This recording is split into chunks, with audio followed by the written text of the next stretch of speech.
नमस्कार, आपका नए और प्रेस वीडियो में हार्दिक स्वागत है। पेंशनर्स के लिए केंद्र सरकार से बड़ी खुशखबरी।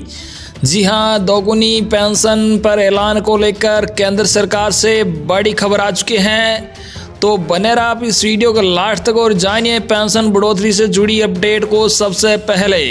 इससे पहले अगर आपने अभी तक भी इस वीडियो पर एक लाइक नहीं किया हो तो एक लाइक कर दीजिए, क्योंकि आपका एक लाइक ही हमारी मेहनत का फल होता है।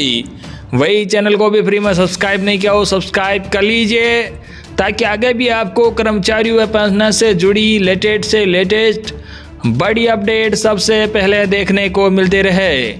तो चलिए बढ़ते हैं इस बड़ी खबर में आगे। आपको बता दें कि पेंशन से जुड़ी खबर को जानने से पहले केंद्र सरकार के रिटायर्ड हो रहे कर्मचारियों को सरकार ने बड़ी राहत दी है, तो इसको आप जान लीजिए। आपको बता दें केंद्र सरकार ने रिटायर्ड हो रहे कर्मचारियों को बड़ी राहत दी है। जानिए कौन से नियमों में किया गया है बदलाव। जी हां, आपको बता दें कि केंद्र सरकार की ओर से रिटायर्ड होने वाले कर्मचारियों को बड़ी सौगात मिली है। केंद्र सरकार ने रिटायर्ड होने वाले कर्मचारियों के लिए बड़ा फैसला लिया है। जी हां, इसके तहत रिटायर्ड होने वाले कर्मचारियों के लिए समग्र स्थानांतरण अनुदान नियमों यानी कि कंपोजिट ट्रांसफर ग्रांट रूल्स में संशोधन किया गया है। इस संशोधन के तहत लाखों कर्मचारियों को लाभ मिलेगा। इसके साथ ही केंद्र सरकार इस फैसले के तहत उन मामलों में सीटीजी की सीमा को खत्म करेगा जिसमें रिटायर्ड होने वाले कर्मचारी ड्यूटी के अंतिम स्टेशन या 20 किलोमीटर से अधिक दूर स्टेशन पर बसता है।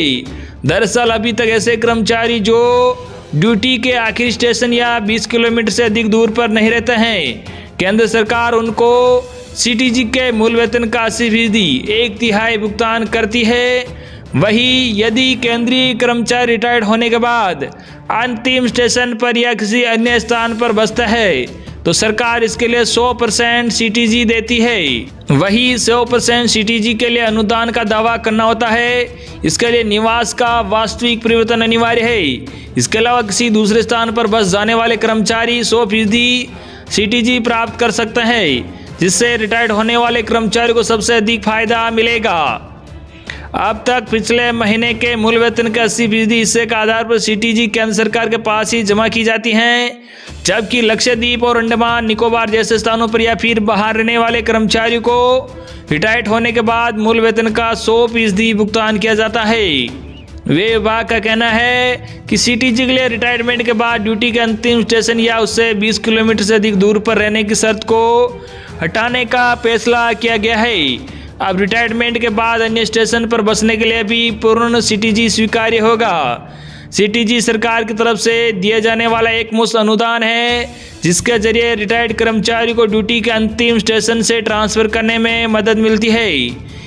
इसका दावा करने के लिए कर्मचारी को निवास परिवर्तन के संबंध में स्वयं घोषणा प्रमाण पत्र जमा कराना होगा, जिसके बाद ही दावे का भुगतान किया जाता है। वही आप जान लीजिए पेंशन में बढ़ोतरी से जुड़ी अपडेट को भी।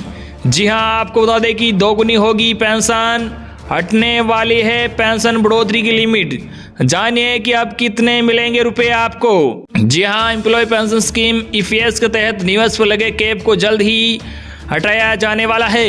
इसको लेकर अब सुप्रीम कोर्ट में सुनवाई चल रही है, लेकिन इस सुनवाई और इस मामले का आपसे क्या लेना देना है और इससे आपकी जिंदगी पर क्या असर पड़ेगा, हम आपको समझाते हैं। जी हां, क्या है ईपीएस सीमा को हटाने का मामला। जी हां, इस मामले पर आगे बढ़ने से पहले ये समझ लेते हैं कि आखिर ये पूरा मामला ही क्या है। अभी अधिकतम पेंशन योग्य वेतन 15,000 रुपये प्रति महीने तक सीमित है। मतलब आपकी सैलरी चाहे जितनी हो, लेकिन पेंशन की कैलकुलेशन 15,000 रुपये पर ही होगी।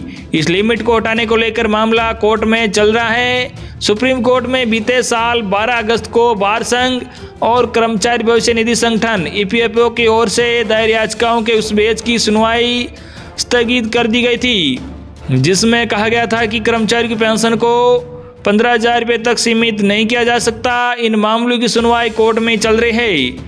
अभी क्या है ईपीएस को लेकर नियम। जी हाँ, जब हम नौकरी करने लगते हैं और ईपीएफ के सदस्य बन जाते हैं तो उसी समय हम ईपीएस के भी सदस्य बन जाते हैं। कर्मचारी अपनी सैलरी का 12% हिस्सा ईपीएफ में देता है।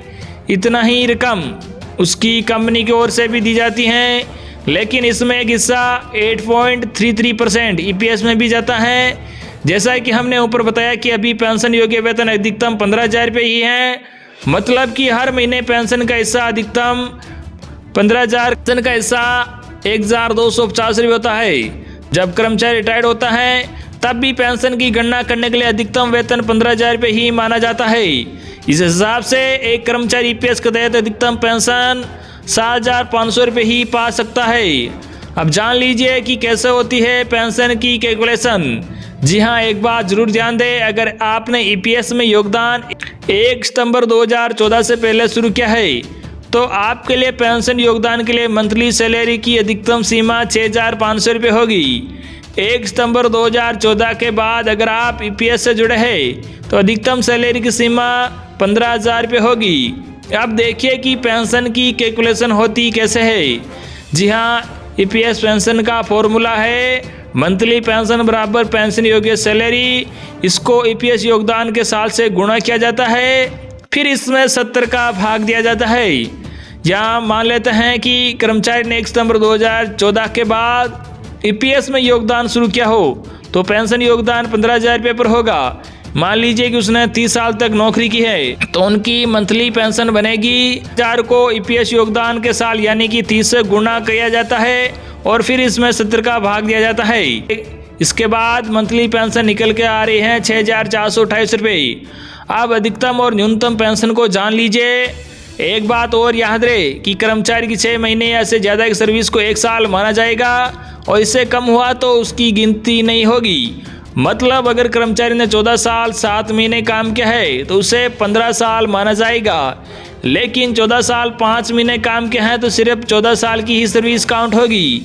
ईपीएस के तहत मिनिमम पेंशन की राशि 1,000 रुपये प्रति महीना होती है, जबकि अधिकतम पेंशन 7,500 रुपये होती है। तो ये थी आज की लेटेस्ट और बड़ी अपडेट जो हमने आप तक पहुँचाई है। आई होप कि आपको ये अपडेट जानकर अच्छा लगा होगा।